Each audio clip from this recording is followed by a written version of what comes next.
क्या आपने कभी सोचा है कि क्या समय सचमुच सबके लिए एक जैसा बहता है? हिमालय की ऊंची ठंडी जगहों में जहां हवा पतली है और शांति आप जानते हैं बस गहरी है, वहां ऐसे प्राणियों की फुसफुसाहट है जिन्होंने इसके बीतने को धता बता दिया है। वे कहते हैं कि केदारनाथ की पवित्र भूमि में 7 आत्माएं हमारे बीच चलती हैं। कौन हैं ये 7 लोग जिन्हें जिंदगी का कभी न खत्म होने वाला तोहफा मिला है? इनमें सबसे पहले हैं अश्वत्थामा, द्रोणाचार्य के बेटे, महाभारत में शाही गुरु। वो एक दुखद कैरेक्टर हैं जिसके लिए कृष्ण ने उन्हें हजारों साल तक धरती पर भटकने, दुख उठाने और अकेले रहने का श्राप दिया था। फिर हैं नोबल राजा बलि, जिन्हें महाबली भी कहते हैं। वो एक दयालु और शक्तिशाली असुर राजा थे। केदारनाथ सिर्फ एक मंदिर से बढ़कर है। यह एक स्पिरिचुअल चुंबक है। रास्ता मुश्किल है, फिजिकल एंड्योरेंस और मेंटल फोर्टिट्यूड का एक टेस्ट है। लैंडस्केप बिल्कुल साफ और जबरदस्त है। ग्रे रॉक, सफेद बर्फ और गहरे नीले आसमान का एक कैनवास। मंदिर खुद एक जबरदस्त पत्थर की बिल्डिंग, सदियों से ऐसी मुश्किलों के खिलाफ खड़ा रहा है जिनकी कल्पना भी नहीं की जा सकती। इसने बर्फीले तूफान, हिमस्खलन और समय के लगातार गुजरने का सामना किया है। सभी चिरंजीवियों में से अश्वत्थामा की कहानी शायद सबसे मार्मिक और दर्दनाक है। वह अमर है जो दुख झेलता है। ऐसा कहा जाता है कि वह अभी भी उस मणि की तलाश में है जो उससे ले ली गई थी। टॉर्मेंटेड अश्वत्थामा के एकदम उलट हैं हनुमान, जो सेल्फलेस डिवोशन और बाउंडलेस स्ट्रेंथ के एम्बॉडीमेंट हैं। उन्हें धरती पर तब तक रहने के लिए कहा गया जब तक राम का नाम याद किया जाता है, ताकि वो भक्त लोगों को प्रोटेक्ट कर सकें।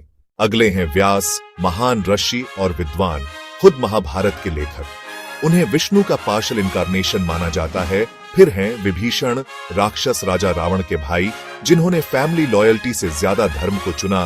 कृपाचार्य, पांडवों और कौरवों के गुरु को उनकी न्यूट्रलिटी और गुरु के सिद्धांतों का पालन करने के लिए लंबी उम्र मिली।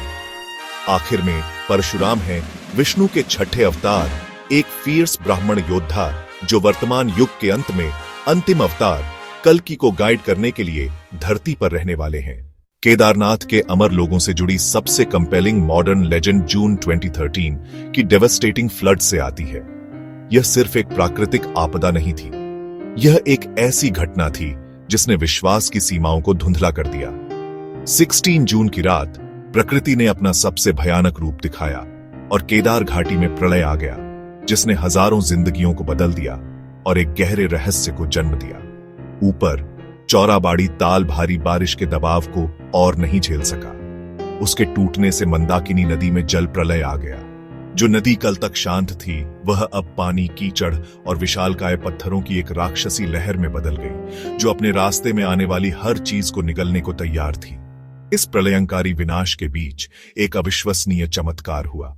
जहां होटल, दुकानें और घर ताश के पत्तों की तरह ढह गए, वहीं केदारनाथ का सदियों पुराना मंदिर लगभग अछूता खड़ा रहा। ऐसा लग रहा था मानो कोई दिव्य शक्ति उसे ढाल बनकर बचा रही हो। और इस चमत्कार के केंद्र में थी एक रहस्यमयी चट्टान, बाढ़ के साथ बहकर आया एक विशालकाय पत्थर, जिसे अब भीमशिला कहा जाता है, मंदिर के ठीक पीछे आकर रुक गया। इसने पानी और मलबे के बहाव को 2 हिस्सों में बांट दिया, जिससे मंदिर की संरचना पर सीधा प्रहार नहीं हुआ। लेकिन सबसे हैरान करने वाली कहानियां उन बचे हुए लोगों से आईं। उन्होंने बताया कि कैसे उस भयानक रात में उन्होंने कोहरे और बारिश के बीच कुछ अजीब शक्तिशाली आकृतियों को देखा। ये लंबे, जटाधारी योगी जैसे दिखने वाले लोग थे, जो फंसे हुए तीर्थयात्रियों को शांत कर रहे थे, उन्हें सुरक्षित ऊंचे स्थानों पर जाने का रास्ता दिखा रहे थे और फिर रहस्यमय तरीके से गायब हो जा रहे थे। क्या ये केदारनाथ के वही अमर योगी थे?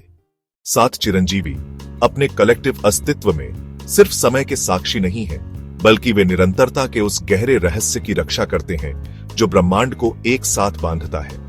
वे उस धागे के संरक्षक हैं जो सृष्टि के आरंभ को उसके अंत से जोड़ता है, यह सुनिश्चित करते हुए कि कॉस्मिक ऑर्डर यानी धर्म कभी भंग न हो। वे धर्म की मशाल, ज्ञान के भंडार, भक्ति की निस्वार्थ शक्ति और पश्चाताप की पवित्र अग्नि के प्रतीक हैं। यही वो अटूट श्रृंखला है जो एक युग को दूसरे युग से जोड़ती है, मानवता की आध्यात्मिक यात्रा को अखंड रखती है और हर कल्प के अंत में नए जीवन की नींव रखती है। वे हमारी दुनिया की जीवित स्मृति है, एक ऐसा चलता फिरता पुस्तकालय जिसमें अस्तित्व के मौलिक सत्य संग्रहीत हैं।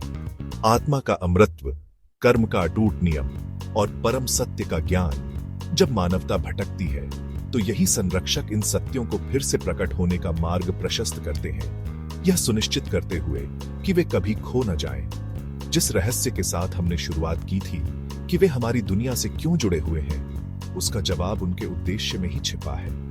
उनकी अमरता कोई व्यक्तिगत वरदान नहीं, बल्कि एक सार्वभौमिक जिम्मेदारी है। वे अपने लिए नहीं जीते, उनका हर क्षण, हर सांस मानवता के कल्याण के लिए समर्पित है।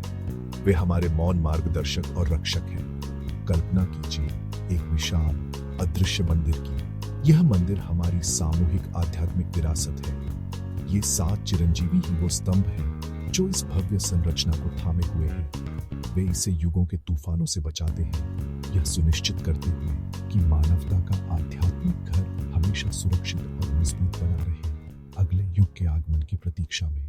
जो रहस्य वे गार्ड करते हैं वह यह है कि फेथ एक साइकिल है, ठीक वैसे ही जैसे जीवन और मृत्यु। ये कोई स्थिर लॉ नहीं। संदेह के युग आते हैं जब विश्वास खो जाता है, लेकिन जैसे एक बीज सुप्त रहता है, आस्था कभी नष्ट नहीं होती। ये बस प्रतीक्षा करती है, अंधेरे में शक्ति इकट्ठा करती है और अपने अवश्यंभावी पुनर्जन्म के लिए तैयारी करती है। अक्सर पहले से कहीं अधिक मजबूत होकर उभरती है।